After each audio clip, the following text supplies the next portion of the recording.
കോട്ടയത്ത് ശക്തമായ മഴ തുടരുകയാണ്. ഈരാറ്റുപേട്ട പാലാ റൂട്ടിൽ വീണ്ടും വെള്ളം കയറി. പുതുപ്പള്ളി മീനടം റൂട്ടിൽ ഞണ്ടുകുളം പാലം വെള്ളത്തിലായി. കൈതേപ്പാലം വാകത്താനം പന്നിക്കോട്ട് പാലത്തിലും വെള്ളം കയറി.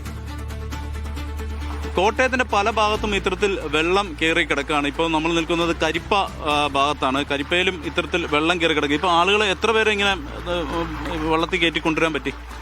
8-10 വീട്ടുകാരെ കയറ്റിക്കൊണ്ട് വരും. ഇപ്പോൾ ഇനിയിപ്പോൾ വണ്ടിയുണ്ട്, അവിടെ നിൽക്കുകയാണ് ആൾക്കാർ. എത്ര പേര് ഭാഗത്ത് കുടിയും കിടക്കുന്നുണ്ട്? വീട് ഒരു 10-17 വീടുകളും വെള്ളത്തിൽ മുങ്ങി. ഇപ്പോൾ അവിടെ ആളുകളൊക്കെ ക്യാമ്പിലേക്ക് മാറ്റുകയാണോ? അതോ ക്യാമ്പായില്ല, ഈ വൈദ്യുതി കൂടിയ ക്യാമ്പ് ആവുള്ളൂ.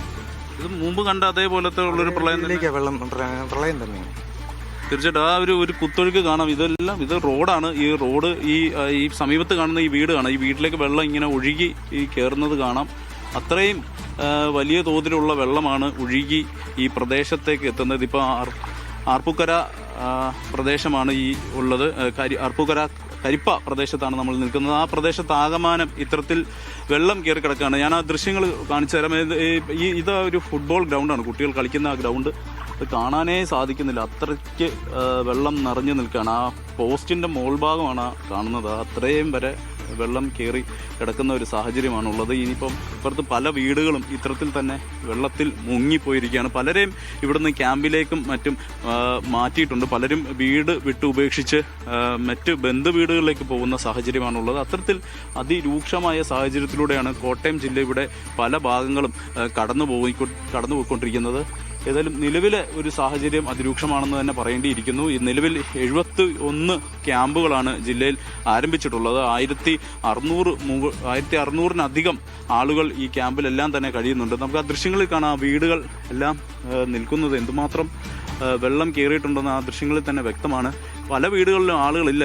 എല്ലാവരും തന്നെ ഇതിനോടകം തന്നെ ഇവിടുന്ന് മറ്റ് സ്ഥലങ്ങളിലേക്ക്, സുരക്ഷിതമായ സ്ഥലങ്ങളിലേക്കെല്ലാം മാറിയിട്ടുണ്ട്. ഏതായാലും എന്തുമാത്രം കേടുപാടുകൾ, എന്തുമാത്രം നാശനഷ്ടങ്ങൾ സംഭവിച്ചിട്ടുണ്ടെന്നൊക്കെയുള്ളത് പിന്നീട് മാത്രമേ അറിയാൻ സാധിക്കുള്ളൂ. എന്തായാലും വലിയ തോതിലുള്ളൊരു ബുദ്ധിമുട്ടും വലിയൊരു പ്രതിസന്ധിയും തന്നെയാണ് ഈ കോട്ടയം ജില്ലയുടെ പല ഭാഗത്തും ഇത്തരത്തിൽ അനുഭവപ്പെട്ടുകൊണ്ടിരിക്കുന്നത്. ഈ റോഡിനെയും അങ്ങോട്ടേക്ക് പോയാൽ അത്തരത്തിൽ തന്നെയാണ് പല വീടുകളും ഇത്തരത്തിൽ മുങ്ങിയ ഒരവസ്ഥയാണ്. പല വീടുകളിലും വയോജനകരായ പലരും ജനങ്ങളുണ്ട്, പ്രായമായവരുണ്ട്, അസുഖബാധിതരുണ്ട്. അത്തരത്തിൽ ബുദ്ധിമുട്ട് അനുഭവിക്കുന്ന പലരും ഈ പ്രദേശങ്ങളിലാകെ ഉണ്ട്. ഇവരെല്ലാം തന്നെ ഇങ്ങനെ മാറിക്കൊണ്ടിരിക്കുന്ന ഒരു സാഹചര്യമാണ്. അങ്ങോട്ട് വെള്ളം വരാമോ? അത് കൂടുതലുണ്ടോ വെള്ളം? നമുക്കൊരു വീട്ടിലേക്കൊന്ന് കയറി നോക്കാം എന്തുമാത്രം വെള്ളമുണ്ടെന്ന്. ആ വീടിൻ്റെ വാഹനങ്ങളൊക്കെ ഇങ്ങനെ നിർത്തിയിട്ടിട്ടുണ്ട്. ഈ വണ്ടിയൊക്കെ ഇനി പുറത്തേക്ക് എടുക്കാനൊക്കെ ഒരു ബുദ്ധിമുട്ടിലായിരിക്കുമല്ലേ? വാഹനങ്ങളൊക്കെ ഇനി വെളിയിലേക്ക് ഇറങ്ങാൻ വലിയ പാടാണ്. ഇനിയിപ്പോൾ 2-3 ദിവസം കഴിയണം വെള്ളം ഇറക്കിടണം. ഇറക്കോട്ടെങ്കിൽ മാത്രമേ നമുക്ക് മാറ്റാൻ പറ്റുള്ളൂ. ഇത് വെള്ളത്തിന്റെ ഒരു ശരിക്കും ഇത് നമുക്കൊരു ഇതില്ലായിരുന്നു. ഇത്രയും വെള്ളം കയറും എന്നുള്ള പ്രതീക്ഷയില്ലായിരുന്നു. അല്ലെ വാഹനമൊക്കെ സാധാരണ എല്ലാ കൊല്ലവും വെളിയിൽ മാറ്റിയിടുമായിരുന്നു.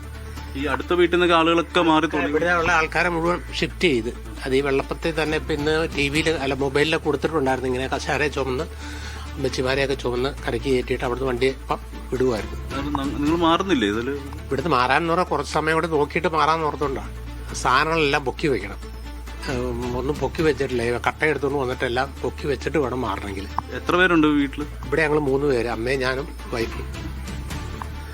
അപ്പം അതാണ് സാഹചര്യം. കാരണം അത്രയും ബുദ്ധിമുട്ട് അനുഭവിക്കുന്നുണ്ട് ജനങ്ങൾ ഈ പ്രദേശത്താകെ. ഈ വീടും ഈ പരിസരമാകെ ഇത്തരത്തിൽ വെള്ളം കയറിയിട്ടുണ്ട്. ഈ പരിസരത്തുള്ളവരെല്ലാം കുറേ അധികം ആളുകൾ മാറി താമസിച്ചിട്ടുണ്ട്. പക്ഷേ മാറാതെ നിൽക്കുന്ന ആളുകളുമുണ്ട്. ഇപ്പം കുറച്ചധികം നേരമായിട്ട് മഴ പെയ്യാത്ത ഒരു അവസ്ഥയാണ് ഇപ്പം നിലവിൽ ഈ ഭാഗത്തുള്ളത്. അതുകൊണ്ട് തന്നെ വെള്ളം ഇറങ്ങുമോ എന്ന് യാതൊരു പ്രതീക്ഷയുമില്ല. പക്ഷേ ഈ അടുത്തെങ്ങും എന്തായാലും മഴ ഒന്നും കൂടെ ഒന്ന് ഉറച്ചു പെയ്യുകയാണെങ്കിൽ ചിലപ്പം ഇതിലും കൂടുതൽ വെള്ളം വരാനുള്ളൊരു സാധ്യത കൂടി കണക്കാക്കുന്നുണ്ട്. ഏതായാലും നിലവിൽ ആ ദൃശ്യങ്ങൾ കാണാം. എന്തുമാത്രം വെള്ളം. ആ വീടുകൾ അങ്ങോട്ട്, ഈ റോഡിൻ്റെ അങ്ങോട്ടേക്ക് വെള്ളം ഇങ്ങനെ കയറി കിടക്കുന്ന ഒരു സാഹചര്യമാണുള്ളത്.